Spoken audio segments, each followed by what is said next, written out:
HSC পরীক্ষা শুরু আজ। অংশ নিচ্ছে 18.5 লাখ শিক্ষার্থী। কেন্দ্র এলাকা যানজট মুক্ত রাখার আহ্বান মন্ত্রীর। বিক্ষোভের পর গাইবান্ধায় রাতে প্রবেশপত্র পেল 200 জন। প্রচুর পরিমাণে কারেন্ট যায়। বিছানাবাদে সুবিধা করানোর জন্য রাস্তায় যায় বসে দেওয়া লাগে। কারেন্ট নাই, কাস্টমার নাই, বেচা কিনা করতে পারি না।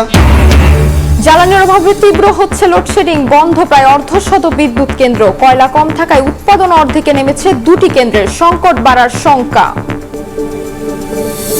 বাজারটা একদম রাস্তার মাঝামাঝিতে চলে আসে। এটা মোটেও ঠিক না, এটা গ্রহণযোগ্য না। প্রতিনিয়তই রাস্তায় অ্যাক্সিডেন্ট হচ্ছে এই বাজার ঘাটের জন্য। রাজধানীর দারুসালাম রোড এলাকায় সড়ক দখল করে গড়ে উঠছে বাজার। একটি লেনে চলে গাড়ি, তীব্র হচ্ছে যানজট। অ্যাম্বুলেন্স চলাচলে ভোগান্তি। দীর্ঘমেয়াদে উদ্যোগের তাগিদ। শহর থেকে গ্রামে অনলাইন জুয়ার ভয়াল থাবা। বিভিন্ন অ্যাপে দেওয়া হচ্ছে রাতারাতি ধনী হওয়ার প্রলোভন। রংপুরে লোভে নিঃস্ব অনেকে। কঠোর আইন ও সচেতনতার তাগিদ। এবং জেডি ভ্যান্স পাকিস্তানের পথে নন, যুক্তরাষ্ট্রে আছেন দাবি রয়টার্সের। মার্কিন অবরোধ উপেক্ষা করে হরমুজ পার হচ্ছে ইরানের জাহাজ। খুলে দেওয়া হলো দুটি বিমানবন্দর।